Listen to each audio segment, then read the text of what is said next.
Hello and welcome. My name is Aaron Stein, Director of the Middle East Program at the Foreign Policy Research Institute in Philadelphia, and you are listening to the Middle East Brief, a podcast focused on developments in the Middle East and why they matter for U.S. foreign policy. Be sure to subscribe to the Middle East Brief on iTunes and Spotify, and sign up to receive FPRI's Weekly Insights newsletter, where a link to the show will be delivered every 2 weeks straight to your inbox at www.fpri.org. Hello and welcome. Today I'm talking to Clint Watts, a distinguished FPRI fellow. A lot of his research that's ongoing here at the Foreign Policy Research Institute. Clint, it's good to have you on. Thanks for having me, Aaron. You are constantly running around the country and I'm involved in all sorts of really cool stuff. I think you're out in California at the moment. And I thought one of the things that would be interesting to talk about today is that you have been overseeing and running a great and informative project on electoral interference and disinformation. So let's just start right there. I mean, maybe just describe your project to the listeners and then we can drill down into it and how it overlaps with the Middle East. Sure. So 5 years ago, I guess it is 2014, 2015, myself, Andrew Weisberg, and Jan Berger were looking at disinformation around Russia and their move to the election in 2016. And at that time, we stumbled into them through social media accounts that were made to look like and talk like Americans.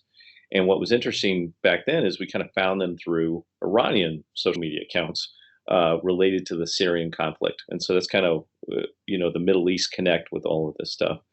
So once we tracked it, we were able to then move back out to overt news sources they were sharing, which was always, in general, RT, Russia Today, and Sputnik News.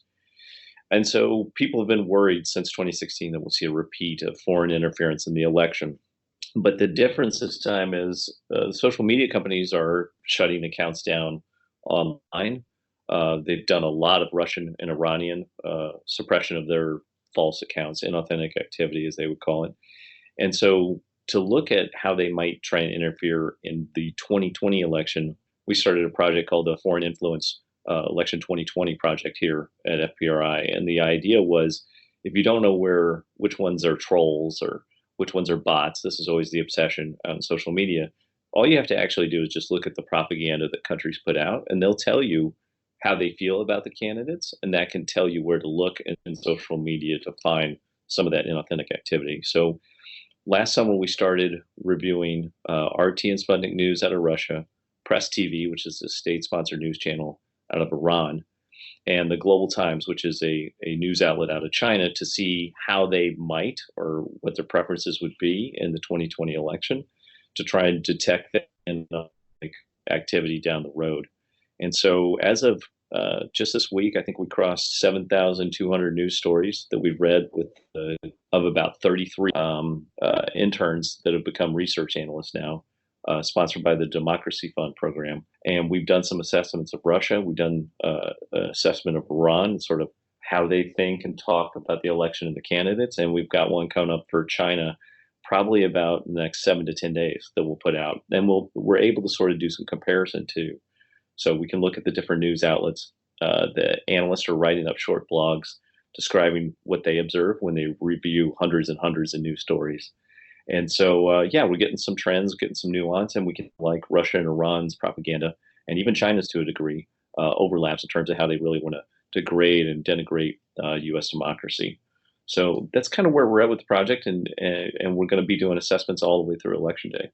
Yeah, let's drill down a little bit. I mean, we're recording this on Thursday, February 20th. So we had a big debate last night, at least amongst the Democratic candidates. And right. You're sort of seeing a consensus is that either Bernie Sanders is the front runner, replacing Joe Biden, or, perhaps we'll have a contested convention, or maybe we'll have a long shot like some of the others, Elizabeth Warren, Mike Bloomberg, Pete Buttigieg. You guys have been tracking, at least, we'll talk about the Russians first, how the Russians have been describing this in at least presidential candidates. Can you summarize what your findings are to date and maybe what they're saying about our process? Sure. I think on the overt space, just going through their propaganda, which is thousands of stories we reviewed, it's very clear that they're all for Trump in 2020 again. They'd like to see him elected as a candidate. Now that changes as Trump is the president, the commander in chief. they oftentimes are very negative against him as the commander in chief, but yet positive as him as the candidate. Because he's very divisive in terms of American politics. They like that, and they've also achieved a lot of other foreign policy goals from Russia's perspective. So it's been interesting to watch how they play kind of two sides, almost like two-faced with Trump, the president and the candidate. They definitely want to get him reelected if they could, but they also are trying to work kind of in splitting the opposition. And what's fascinating to watch is the Democratic field from the Russian perspective, which they take a very pro-populist stance and a very anti-establishment stance. So they were right there to push down Joe Biden going all the way back to April, May last year. They really played up the Ukraine, Hunter Biden, Burisma conspiracies heavy, even before it was taking off in the U.S. press. They are wildly supportive of Tulsi Gabbard in comparison to the other presidential candidates, which is interesting because she's not gotten a huge following in the U.S., but she says a lot of things that Russia likes to hear. She has a lot of positions about Syria, Assad, foreign wars that the Russians appreciate. So they like to amplify that. And, what was been interesting, I think, as Sanders in comparing, they were very pro-Sanders 4 years ago because he was a challenger to Hillary Clinton, the establishment. This time, they've been pretty neutral with him up until just the last 2 to 3 weeks. It seems like they've recognized that he is going to be a contender. And so now they're using him very much in a similar way as a populist wedge against establishment figures. And just for perspective, our next analysis will show that they have a strong uptick in negative content towards Bloomberg.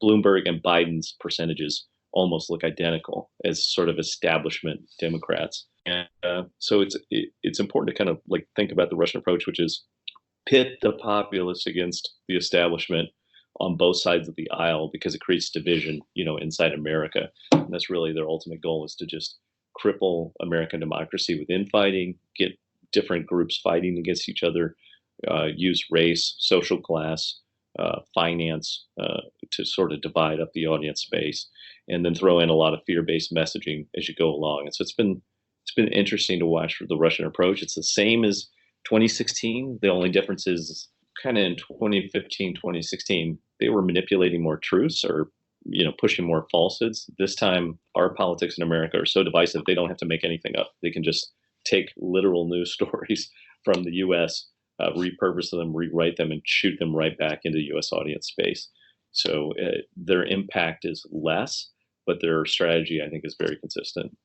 Yeah, and I wanted to ask you about something that I'm personally interested in, because I'm in charge of the Middle East program here at FPRI, and one of the things that happened to us, I mean, I know you were involved in this, is was it January 1st, when our website was spoofed, if I'm remembering correctly? It was either December 31st or January 1st. And we're pretty confident that is either linked to the Iranians or some sort of Iranian sympathetic group. You mentioned at the outset that you began this sort of journey, you, JM, and I'm forgetting the third person. You'll remind me. Andrew Weisberg. And Andrew Weisberg, and you focused at least on the Iranians, and via the Iranians, you stumbled into the Russians. How would you say that sort of the Russians and Iranians, so more broadly like American adversaries, are there synergies between how they approach disinformation online, and what patterns are you sort of figuring out as you do more of this coding and this reading of the different types of propaganda about our own electoral processes? Yeah, so I'll start actually on the overt side, which is their sponsored outlets. And what's fascinating to me about them is that the Iranians had more capacity, it feels like, 4 or 5 years ago than they do now in terms of the volume of content they can put out, the quality of the content. Their press TV is a lot like Russia Today, RT. It's both a television and sort of broadcast, online broadcast platform. And they don't have the equivalent of Sputnik, which is like a more like a news wire service, and audio, radio, sort of feed. So what's interesting to watch is that the Iranians definitely have less resources because they copy and paste a lot of Russian content or repurpose it. When it comes to Syria, that's where you see this alliance form, right, between Iran and Russia in terms of the propaganda space. And there's tons of overlap, and it's very divisive about American foreign policy, and they are in sync with each other. But then where you don't see them copy is Trump. So like the Russians are pro-Trump and the Iranians are highly negative to Trump. And so you see this sort of devolve and sort of they come together and they sort of move apart when it comes to American political space. And that's in the overt messaging. They also just have a lot less reach, the Iranians do, as compared to the Russians. And you can tell that because if you wanted to search for Iranian news articles, you actually have to go to the Press TV website to really find them. Whereas you could go to Google News and look up RT and search RT and Sputnik because their reach is so much greater. They actually can be searchable just like any news source, really. So compare that to like the social media space. What was always interesting about like the inauthentic content coming out of Iran versus Russia is Russia's bigger in scale, but they actually weren't always as good in English language. And so you could see the Iranians are a little bit better with jokes. They could kind of move in with their content a little smoother. They also were broadcasting in places like North Africa with inauthentic content. Latin America, the Iranians have actually done really, really well with their programming down there, which is somewhat surprising, but not out of bounds or out of normal for them. Whereas the Russians oftentimes get the jokes wrong or the context wrong, or they have weird sort of like transliteration problems. In their language is clunky. They leave out spaces or they have misspellings, those sorts of things. So it's been interesting to see how that plays. And the Russians are also obsessed with elections, whereas the Iranians are much more narrowly focused on their foreign policy goals. They don't see that winning an election in the United States is something they can achieve nor really care to do. It's more about advancing their foreign policy position consistently about the United States in all regions, all theaters, all languages, they can operate. They're also more aggressive, and I think this goes to our FPRI spoofing operation. The Iranians will do everything and are sloppy, and they leave lots of signatures. They can be tracked, but it maybe still works, in the end. And I think that comes to a capacity, sort of issue. The Iranians will take bold steps kind of out of their own survival, but they maybe don't have all the tech tools and tricks and the discipline and training to actually execute the way the Russians kind of do on scale. Yeah, I mean, I'm struck by what you were saying there. Is that maybe the top line there is that the Russians focus on election seeding, sort of, let's say, feeding antagonisms within the American polity, where the Iranians, maybe for good reason, don't see much difference between Democrat or Republican in terms of the execution of Iranian policy, and therefore like to seed the space with disinformation to enhance their foreign policy goals. And I think we see that in Syria and obviously in Iraq. One of the things for people who don't know is that the FPRI website was spoofed. Somebody who they thought was a fellow, but is not a fellow, but who had written for us in the past. Somebody made up an article written by somebody who had written for FPRI before that the U.S. was going to try and change the constitution to oppress, ethnic groups in Iraq. Now, obviously, that's false, but it helps sow division within Iraq about the American presence because the article, we think, was originally written in Arabic. You guys following that in terms of how they are seeding the space within these sort of contested areas, Syria and Iraq, in terms of trying to advance their foreign policy goals? Yeah, and I would just add to that too, even in the US content, when they're trying the US electorate to sort of push against President Trump, they play on religion and race very, very heavily. So like even in the US content they're programming, it's a lot about Trump versus the squad, minority women versus a white man, or inner city violence, Blue Lives Matter versus Black Lives Matter. They will play that up pretty seriously, and they'll play to populists because they do see as populists as like being anti-imperialism, anti-U.S. entrenchment, and that's where it really plays out, I think, on a global scale. Which is if you look at Syria, Iraq, or even in Latin America, for example, with the Iranian content, it's focused on the U.S. being an imperialist power. That's how they sort of portray it, pursuing a very aggressive foreign policy against Iran. And so when you watch how they sort of program, particularly in the Middle East, it's about playing on these wedges very consistently. Drive a wedge between the U.S. and its allies, U.S. Saudi relationships, obviously is a big one that goes to Sunni versus Shia, sort of issues. And that's really what they're looking for. They're using a very similar strategy, which is where the division's at for the United States. And then they're trying to exploit those. So with regards to Iranian sanctions, for example, they try to play a wedge very seriously in their propaganda between NATO allies, European Union partners of the United States, to say, look, the Americans are imperialist. Trump is acting crazy. You can't trust him. And they try and drive that as a way to sort of like play a gap that helps them get what they want in terms of Syria and Iraq. Yeah, and then as we pivot to the end here, I know that you guys have some China stuff coming. I mean, you said it at the outset. We haven't seen it, at least it hasn't been published on the website yet. Are there overlaps, between the Iranians, the Russians, and what you're seeing with the Chinese, or is this a whole different ballgame altogether? No, it is interesting. Like for the first time, we're starting to see uh, overlap between Iranian and Chinese propaganda with relation to the United States in terms of the same sort of contributors showing up. They all share, whether it's Russia, Iran, or China. The U.S. is an imperialist country advancing abroad. You can't trust them, and so they will share that sort of angle or content. Um, I don't know that it's so much overt. It's that the Chinese have interest in the Middle East, and so curiously, you'll sometimes see like Iranians show up in China. It was one piece of propaganda, that we saw. We're like, oh, that's super weird. Like I never really seen that before or thought about it before.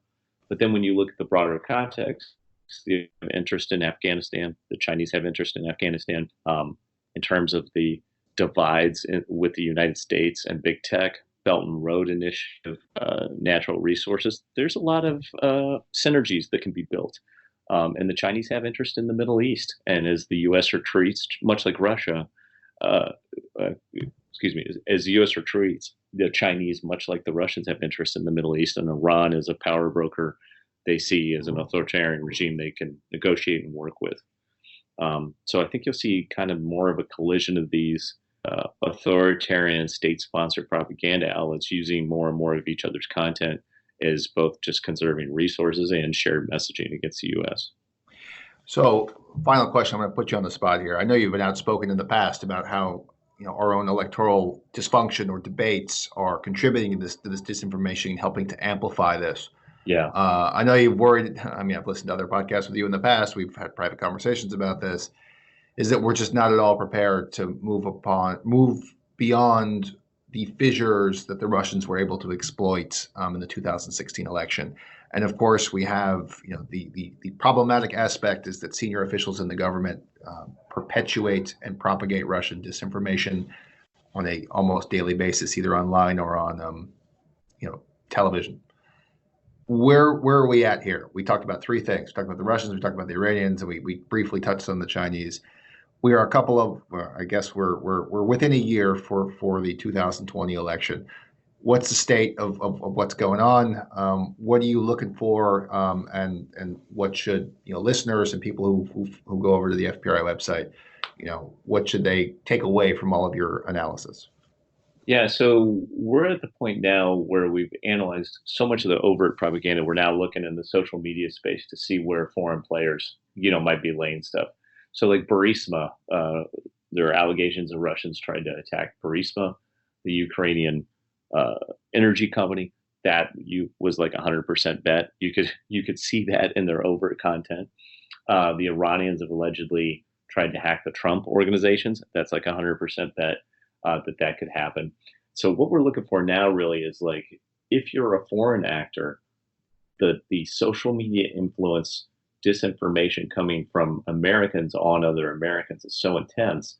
Can you create disinfo and slide it into the American ecosystem and the Americans will just run with it in order to win their election? I think that's the real thing to look at now.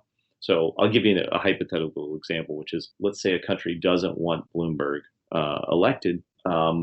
What do you do? Well, maybe you hack some email account that confirms stop and frisk is terrible or that NYPD allegations of spying on Muslim populations, right? How do you confirm that narrative so that the American media system and the political campaigns run with it for you? that's the way to think about foreign interference today, you know, like moving forward. When you look at the dollars being spent by Trump and Bloomberg just on Facebook ads, and then Sanders and his grassroots sort of social media trolling that's going on. I think for foreign players, it's like, how can I ride those waves to my ends, right? Like, how do I get to the objective I want in U.S. space based on what's already going? And that's a much more nimble current to sort of ride in, as opposed to 4 years ago where the Russians surprised everybody and caught them off guard and no one realized they were sharing Russian propaganda. I think that's the difference between now and then. And that's really what we're going to be looking for the last 6 months or so as we move into the election. Clint, this has been great. Do you want to give a plug to the website before we sign off here? Yes. So if interested, go to the Foreign Policy Research Institute's website, and we have an entire section called FIE 2020, Foreign Influence Election 2020, and click on it there, and you'll see analysis of all these different countries, what they're saying about the candidates, and we'll be updating charts and analysis every week all the way through Election Day in November. Yeah, and for people who don't have access to a computer or just listen to this on their phones, just scroll down, and I'll also have a link in the show notes. So with that, Clint, thanks for joining me. This has been fun, man. Yeah, thanks, Aaron. All right, thanks everybody for listening.